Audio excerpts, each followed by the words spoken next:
mfuatiliaji wa K1 Media TZ.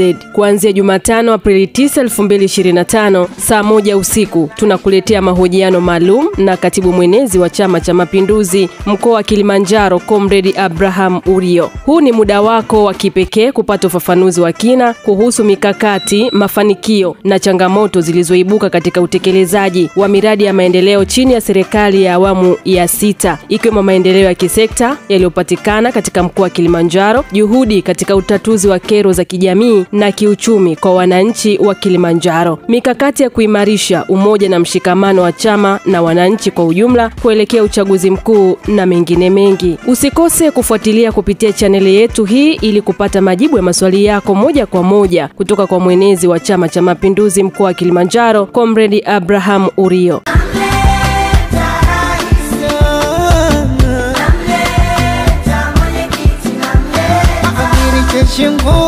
Mtetezi wa